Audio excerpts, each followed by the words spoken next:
We're coming to you live from the new Investor Tribe studio. Today's episode is brought to you by Kentucky Private Lending. Reach out to them today to start your real estate investment journey. KentuckyPL.com.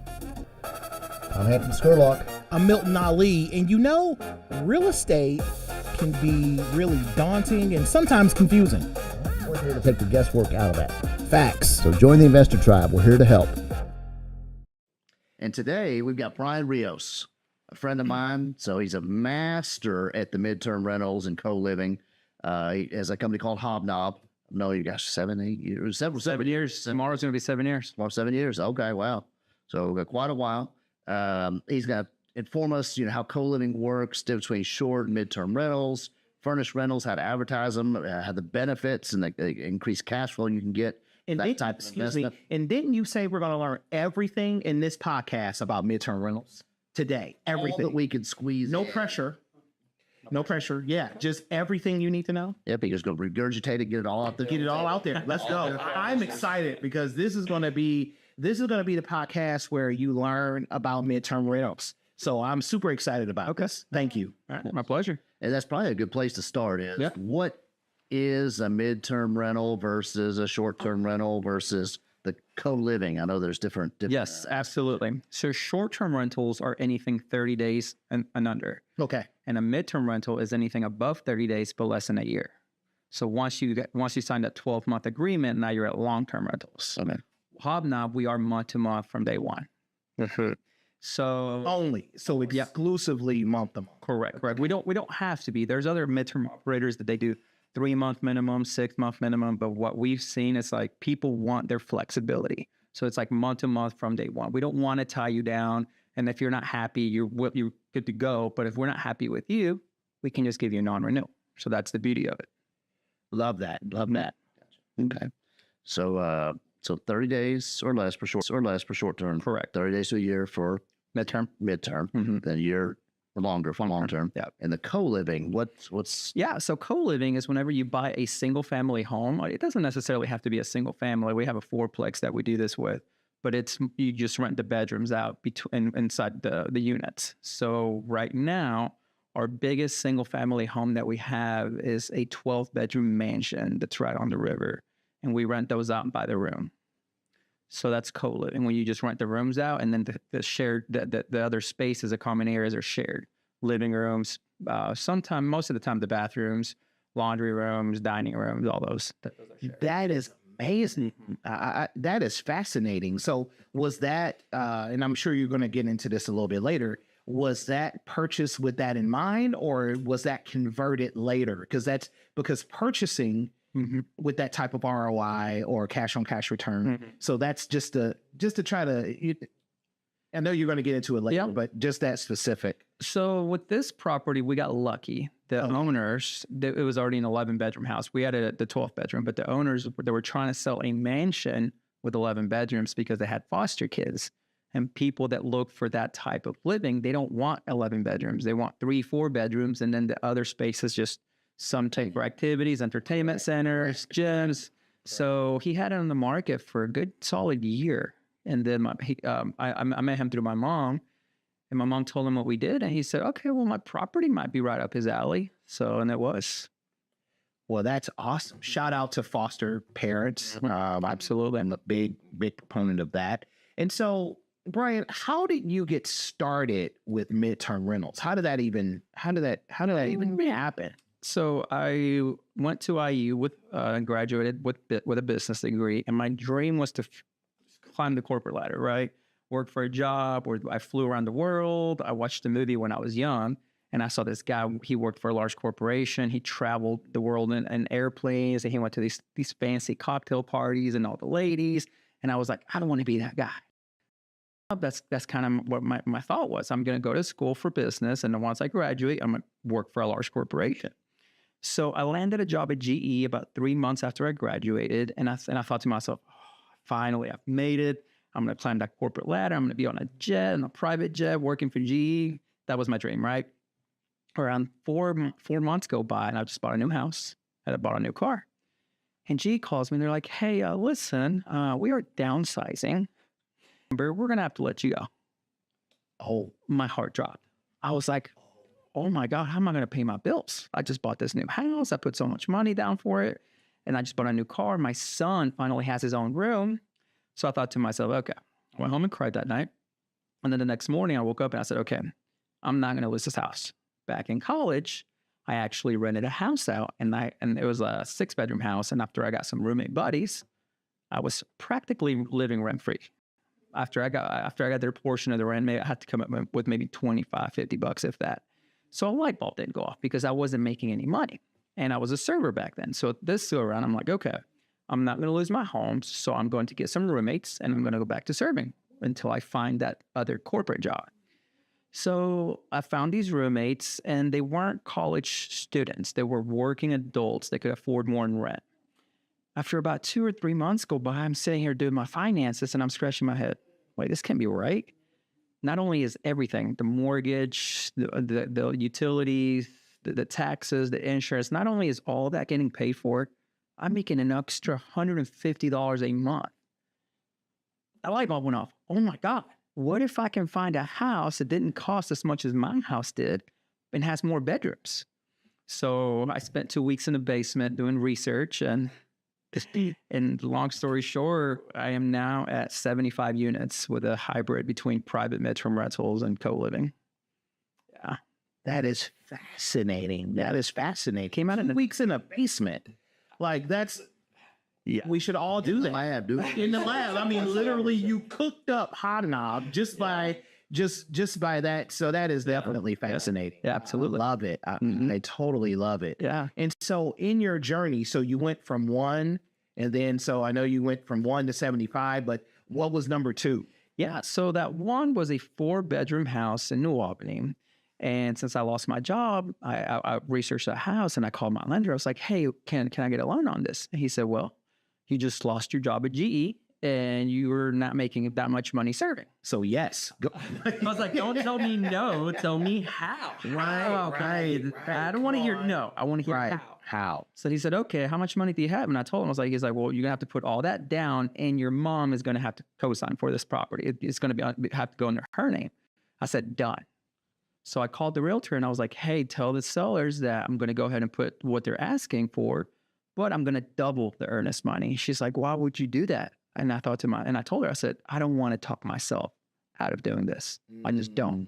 Come on. So they accepted the offer. I took the double earnest money in Milton, Hampton. I kid you not. I was freaking out until closing, because I'd never advertised for tenants. I always advertised for roommates because I was able to live amongst them and hold the peace.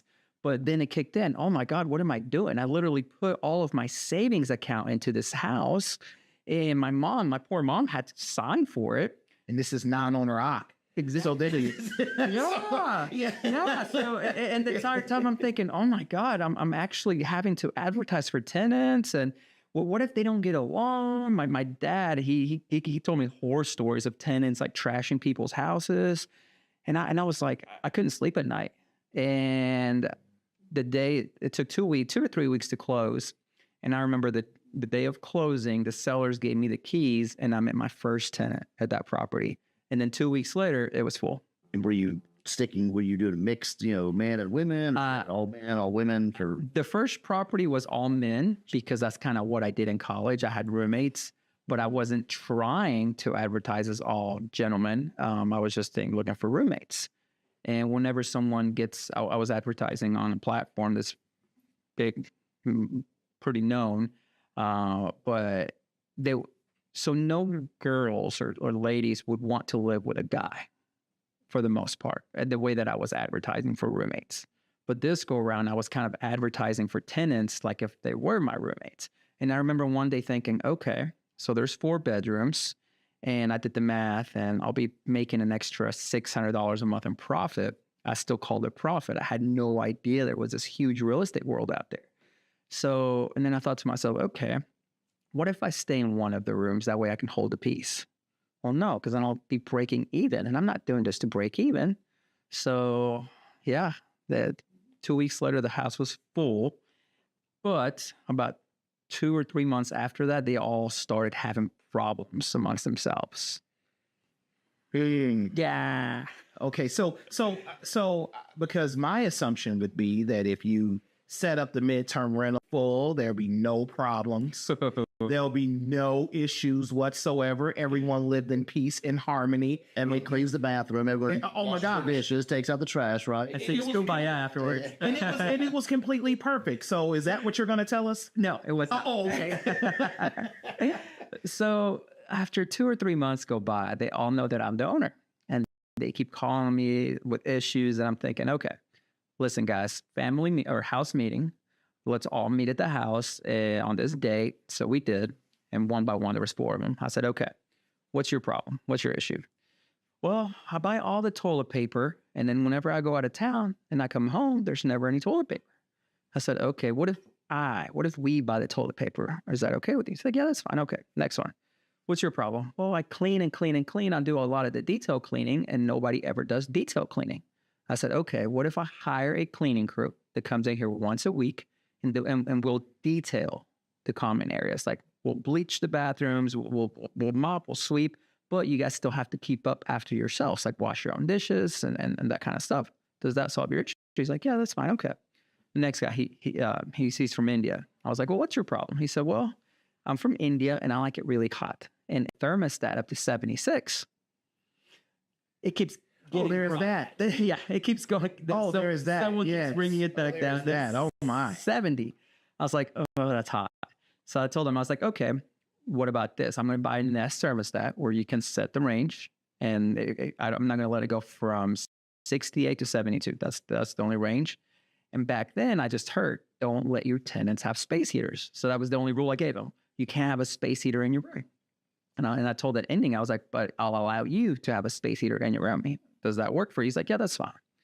The 4th guy, I said, well, what's your problem? He said, well, I don't necessarily have a problem with the tenants. I just don't know when you're going to wake up and say, okay, enough is enough, because you're the owner. And one, we don't have a lease with you. And I see how we drive you crazy. So I don't know if you're going to wake up one day and say, okay, I'm done. You guys got to get out. I'm taking this house back. And I said, oh, that's a good one. I'll get back to you. Get out. No. No, so I went home and I spent another 2 weeks in my basement figuring out, okay, LLCs. Okay. One time I went 3 days without showering. Yeah, it was that bad. So you were in the basement really cooking up Exact. hobnob. So I really, this is awesome. This is really good stuff because, you know, that just speaks to the focus and intention that you have to have in order to solve problems, because we're often paid for the problems we solve, right? So.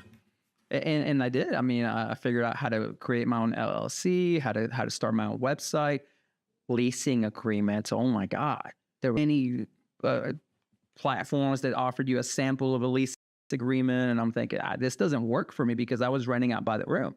All the samples that I was finding was for traditional 1-year leases. So I literally had to come up with and this was way before ChatGPT and all the AI stuff is out. So I literally had to write one myself. Took me a long time. And how to create my website. That's another one. Yeah. Those things can take time, for sure. And speaking of that, on our website, we've got a lot of different, the templates, the lease agreements, etc. The long-term lease agreements, I'll have to check so we got shorter midterm on there, but the long-term lease agreements we have, purchase agreements, contractor agreements.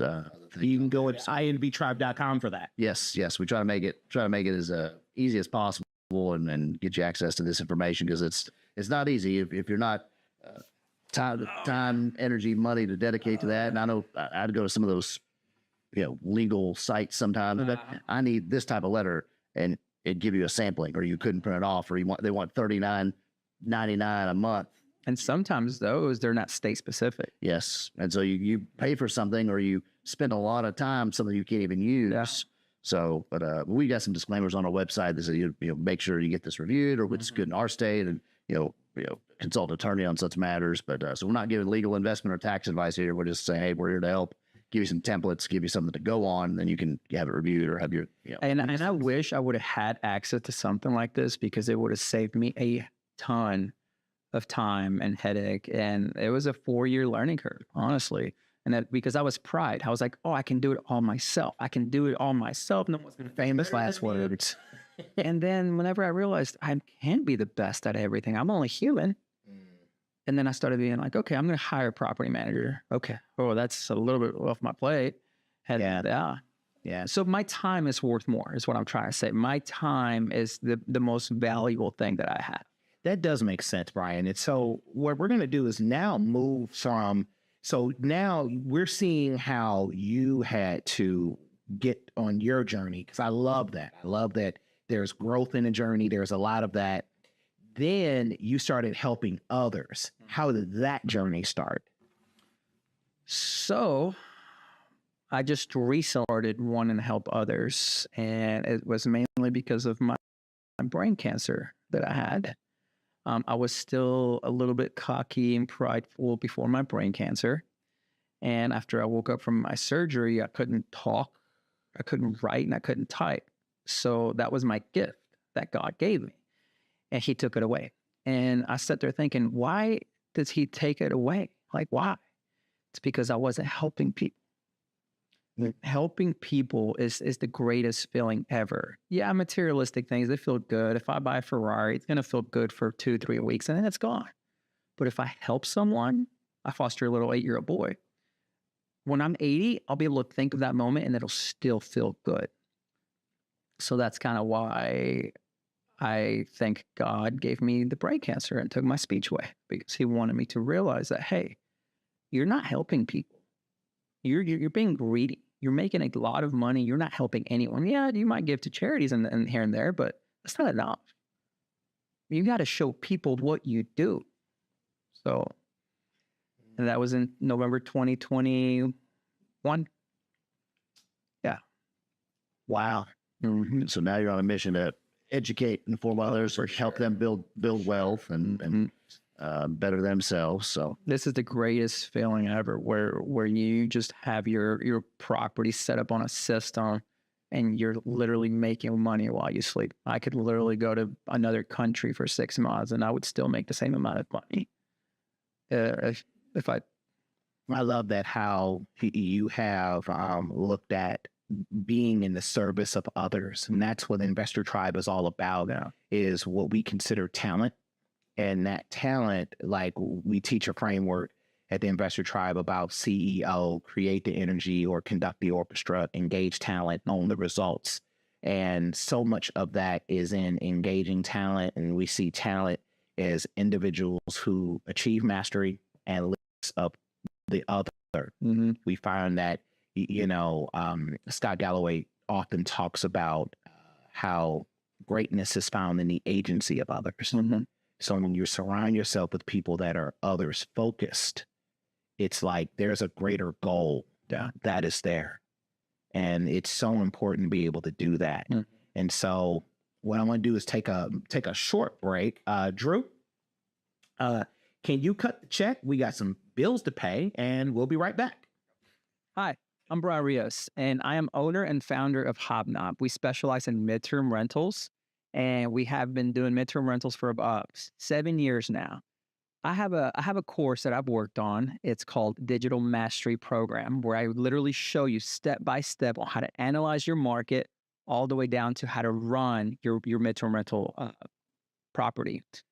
You can go to brianrios.info to find more information. And I do have paid programs where it's a digital course. And also on the digital course, there's a second thing that you can buy where it's not just a course, it's 6 months of virtual calls with a group of up to 5 students, where we will literally talk about anything that you have in mind and go through any questions that you have. And we're back. And so I find it fascinating that you want to help others. So let's talk a little bit more about midterm mastery. Okay. So midterm mastery is a digital course that I developed over the past year. And there are 3 different levels.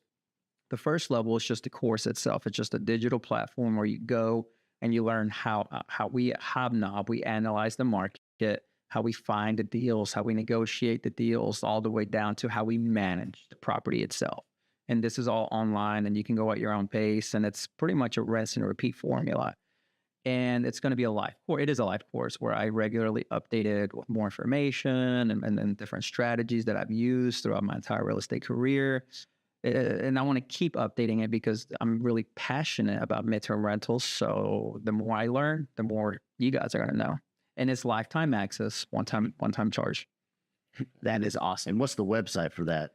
So it's midtermmastery.com, but there's a hyphen between mid and then between term and mastery. Can they see that? They can't see that. Oh, they can't see that? Okay. So now you just broke the fourth wall. So now we have a board here that Drew helps us with, and it's a directing board. He kind of says like, why don't you quiet it down, or more energy, or smile, or write anything. So I guess no, he's doing good, but so now you kind of the curtain, you kind of bust open the curtain. So thanks, Brian. My pleasure. People got to see it, man. They got to see that we're human. Yeah, that's true. That's true. Yeah, we're not perfect, and if we think we're perfect, we're done. We're done for, man. Yeah, that's so. I was telling my son that the moment that you think your baseball skills are perfect, you're done, bro. You failed. Don't ever think that you're perfect, because there's always something to learn. There's always going to be someone doing better than you that you can learn from. Continuous improvement. So the website, for those of you that can't, everybody in the world except for us. Right, except for us three, right. And Andrew. and Drew over there. Yeah, we got www, then mid-term-mastery.com. And there's even a special promo code for all the investors. Yeah, so anyone that's on this watching this, just put the promo code Investor Tribe 25%, and that'll give you 25% off any program that we have. And is it 25% spelled out, or just the little? Just the 2 and the 5, and then the little symbol. Okay, that is awesome. That's awesome. Yeah. And so, can we speak to So let's say that I turned off the podcast right now. Okay. And I wanted to get started. Don't turn off the podcast right now. Please do not turn off the podcast, because he's getting ready to give you the help, right? So, just wait a few minutes after he answers, then turn it off and see if you can implement it, right?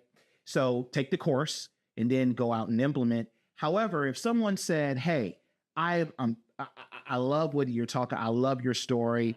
I don't have 2 weeks to go in the basement. However, I want to go get started. What should I do? Well, in the course, I actually include all the documents that we use and over the last 7 years that I've drafted up. So you did buy the course, or you didn't buy the course? You didn't buy the course. Okay. So, so what we want to do is kind of help somebody just do it with a basic overview, because I can say, hey, I would love to go buy a house, and I can go buy a 4-bedroom, and I can, however, without getting too into the weeds here, why? Let's even talk about that. Why should I even do it? And then I want to do it. How do I go about it? So the biggest reason of why you should do it is because of the whole, and I know this is a cliche word, but financial freedom. Okay. That's the biggest reason why you should do it. You should just do it because you're going to be free from all of the income that midterm rentals give you at the end of the month, which is a lot higher than traditional 1-year leases, a lot higher, because people pay for simplicity. All of our units are fully furnished, month to month, all utilities included. So because they don't have to buy any furniture, they don't have to sign a 1-year lease, they don't have to put any utilities in their name. These residents that we're getting, they pay top dollar for the units that we have. Yet our units are really nice, and they have granite countertops, and they're really nice, but people pay top dollar for simplicity and convenience. Mm-hmm. And today, I say this all the time. Today we are the most connected generation due to technology, but we're also the loneliest generation due to technology and social media. We don't have that human interaction in our lives. So that's where co-living comes in. Co-living, it's a shared living situation, but our houses, man, they build communities within themselves. So you can tell that they're. I think it was answering me why, and I can see the reasons why. I was trying to think of financially.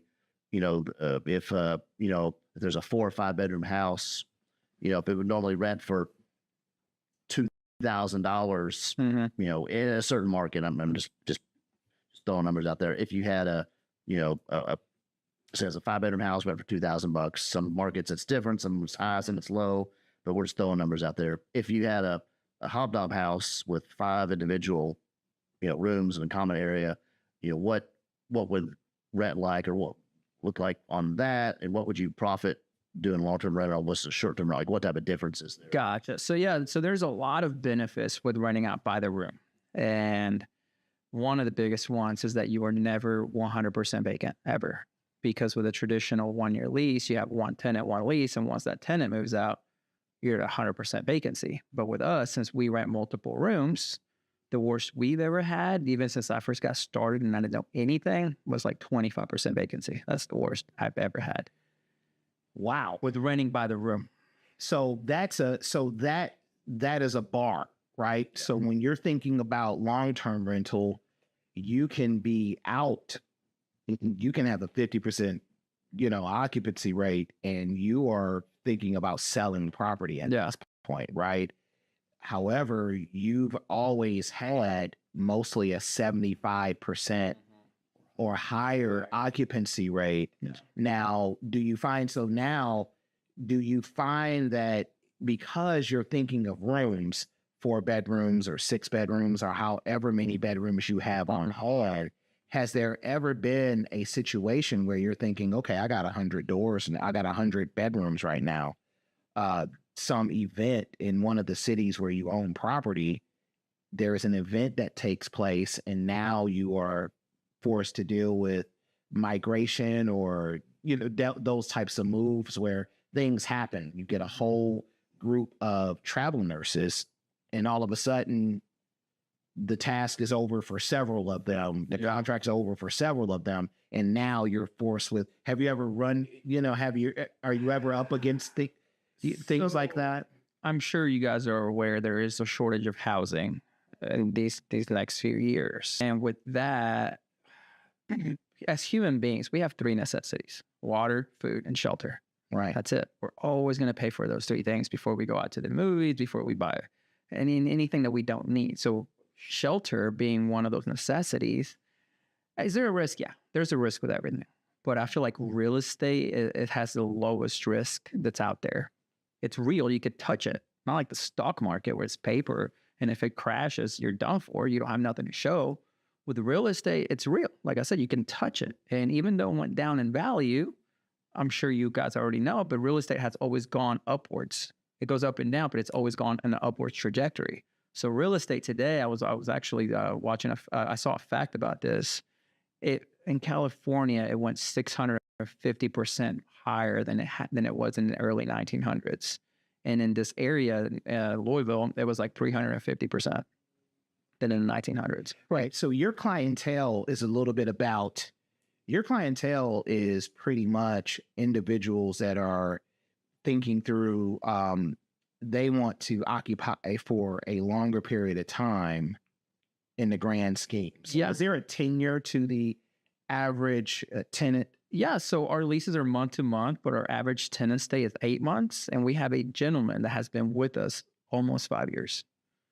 And we asked him the other day, we're like, hey, listen, we don't want to be rude, but why do you stay with us so long? And why are you staying? He's like, it's like living at home. It's simple. You guys take care of all the cleaning. You take care of all the utilities. I don't have to do anything. I get to live in a mansion for only $900 a month with a swimming pool right next to the river. Yeah. So that place there had, you said 12 bedrooms. 12 bedrooms, yeah. So he's at $900 a month, and then you got times 12. Versus if you just rented that house out to be maybe task to find somebody who wanted a 12-bedroom house for a long-term rental. But what would that look like, and what's the profit difference or between a long-term or so? Let's say you did want to rent this 12-bedroom house out to a single individual. Like you said, it's going to be hard. But like, let's say you did find somebody, I think they would only pay like $6,000 for this house. That's thinking they have $400 or $500 a bedroom. Yeah. But what we're getting is closer to 10. Yeah, 900 times 12. So on a practical matter, is there? Because I find that to be fascinating that you're able to. So that individual, or you would have someone who is on site that maybe is discounted that could take care of the property on hand, or is there just you have separate companies take care of all your properties? So I have Hobnob essentially. It's a property management company. So Hobnob is who we manage these properties, and then every Half of the exactly, and then every house has its own LLC depending on who's the owner of it. So there's multiple investors in different houses. I own a few myself, and between the houses, the LLC that they're under, and Hobnob, we have a management agreement between those two entities. So I literally sign both for the property manager and for the house itself. So I'm super excited about wanting to give this a try. I think this is fascinating because there are so many ways for you to make money in real estate. Mm-hmm. It's so much opportunity, Brian, and I find that you are in a niche that is that's not often talked about. Yeah, it's moderately talked about and discussed, and I know you have a few rentals that can be converted and different things like that. And we've discussed, I've discussed buying some from you, and you're here. I think it's super sweet to just be able to have this conversation about the midterm rental versus long-term rental versus the short-term rental. Mm-hmm. And I find that that midterm rental seems to be a very sweet spot because we know that there is a lot of risk in the short-term rental world with regulation, with a lot of frustration with local municipalities, and let's crack down across, the crackdown, across the United States, as well as and then there's a inherent risk in long term. Mm-hmm.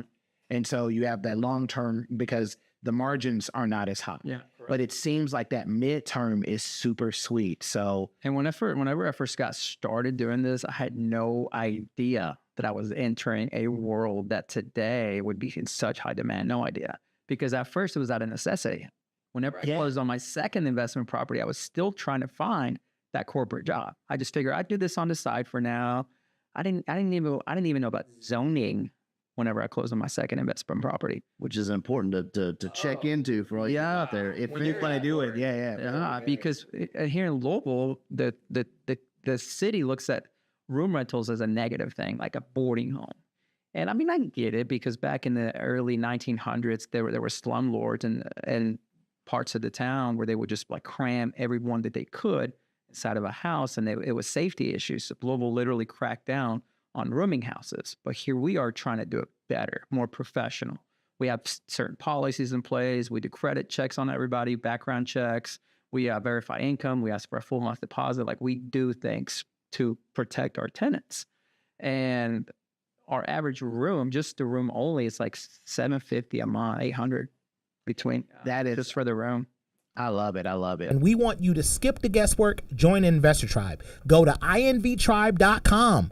Go to invtribe.com. You can sign up today. It is absolutely free. And I'm Milton Ali. And I'm Hampton Scurlock. And we want you to skip the guesswork and join the tribe. Peace out.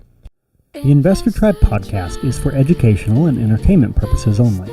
We are not attorneys, financial advisors, or licensed tax professionals. The opinions expressed by our hosts and guests are their own and should not be taken as legal, financial, or investment advice. All investments carry risk, including loss of principal. Always do your own due diligence, consult qualified professionals, and make informed decisions based on your unique situation. The Investor Tribe podcast is brought to you by the Investor Tribe, all rights reserved, featuring Hampton Scurlock and Milton Ali, executive producer Drew Cookenmaster, produced and distributed